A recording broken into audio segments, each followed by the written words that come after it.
Have you ever heard of someone being envious of a person with Down syndrome? Me neither. Yet envy for the wealthy or the famous is all too prevalent. And as you'll soon discover, this is evidence that the neurotypicals may just be the ones with the true mental handicaps. As society, we pretentiously view those with Down syndrome as mentally inferior. Quite explicitly, I may add, it's completely acceptable to assert they possess a disability. A contemptible bias that disregards their exceptional mental abilities. Mental abilities you deeply wish to attain. But your pursuits are futile, for you look to the top of the status hierarchy as you select your role models when you should be looking down. I'll elucidate in a moment, but the hubristic perspective towards those with Down syndrome epitomizes the bastardization of human values in the modern Western world. Not every culture throughout history has had such a misguided perception. Scholars have theorized based on ancient paintings and sculptures that the Olmecs of ancient Mesoamerica, who thrived approximately 3,000 years ago, considered those with Down syndrome as some sort of demigods, the product of their jaguar god copulating with humans. In modern society, instead, we venerate females who discharge saliva on phalluses. Oh, you gotta give him that hawk too and spit on that thing, you get me? Quite the intriguing cultural shift. Now, before I highlight the essential benefits of having Down syndrome and why our culture overlooks them, understand I'm going out on a limb here. In the Western world, where victim mentality is so prevalent, emphasizing the perks of being a member of an underprivileged group is often perceived as offensive. God forbid I listed the advantages of being black or being gay. There are certainly quite a few, so I've heard. The social justice warriors would have a paroxysm, for it would undermine the narrative of oppression. Claiming anyone other than the cis-white neurotypical upper-class males won the genetic lottery is neo-Marxist blasphemy. Although I certainly won't offend anyone with Down syndrome, they're not nearly as hypersensitive nor victim-oriented. In fact, their mental health seems to be more resilient than any of ours.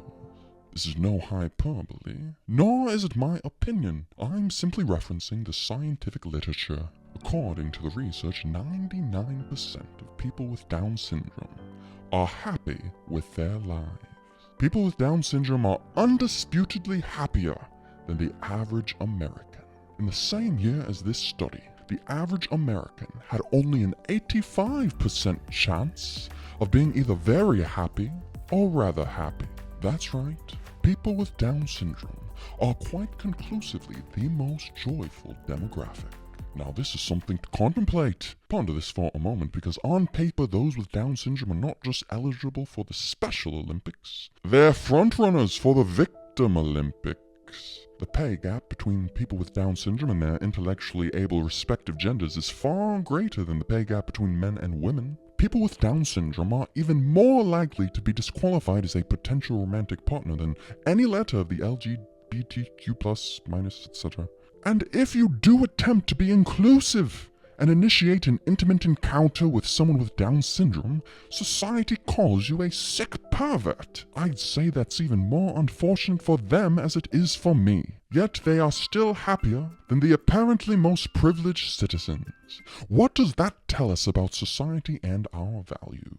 Why does the positive subjective reality of those with Down syndrome go unnoticed? Well, there's certainly a lack of imagination at play. Most cannot fathom a life in which the simple pleasure of a slightly burnt grilled cheese sandwich could be more satisfying than climbing the corporate ladder with the social fluency around which they constructed their sense of self.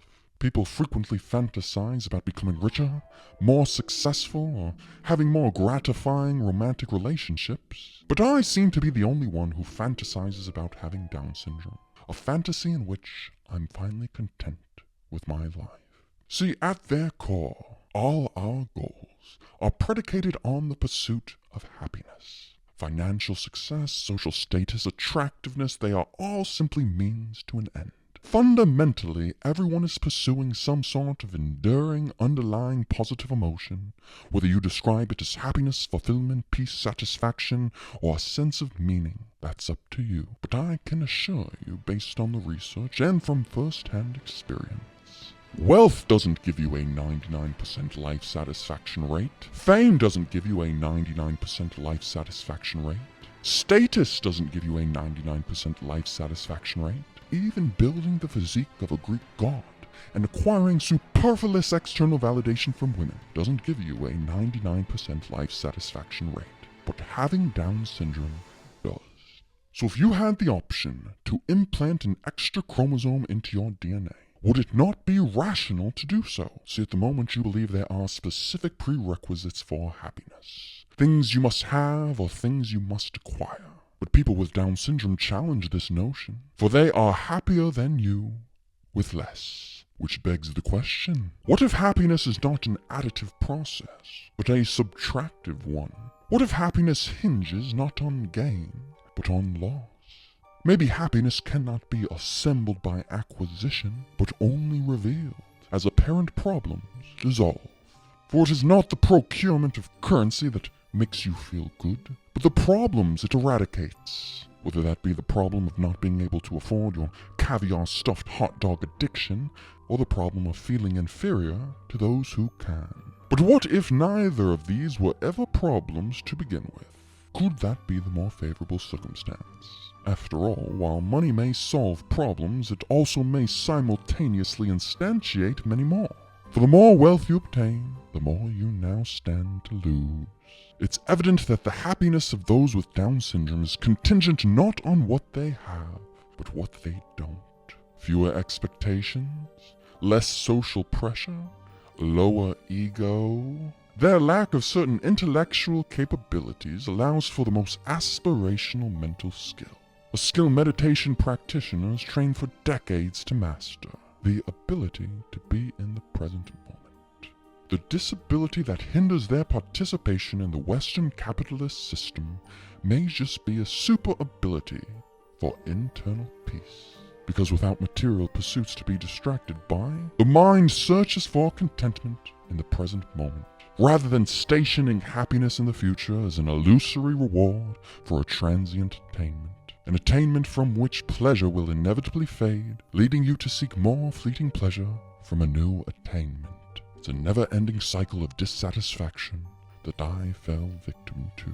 A cycle in which your greatest achievements may counterintuitively become your most unfortunate events. See, most people live a life of gradual incremental success. Each year a slightly higher income that slowly propels you up the status hierarchy. You're never fully content, but you're consoled in anticipation that you'll be somewhat more content the next year. But what if suddenly all your dreams come true?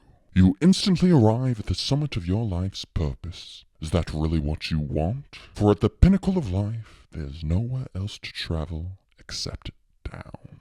I was 25. I achieved the ultimate life I had visualized since I was a kid. Fame, money, women. It was a thrill until there were no more mountains left to climb. Imagine the hopelessness and directionlessness that's encountered when you succeed in your life's mission, but true contentment never shows up for its appointment. Do you now understand the predicament of the rich and the famous? Is it any wonder why they are so prone to substance addiction and self-deletion? Is their life really any better than yours? They prematurely reach their story's climax, and are left with nothing but a dull, endless, refractory period. They would have been better off edging life, or simply seeking wisdom from our friends with Down syndrome, who savor the present moment and appreciate every journey, regardless of its apparent mundanity. You see, the secret to life is to change searching for the remote into a hero's descent into the sofa's abyss, the hunt for the sacred telemata fire, which is why I no longer fantasize about threesomes, except if it were in reference to my 21st pair of chromosomes. Is to Apanati.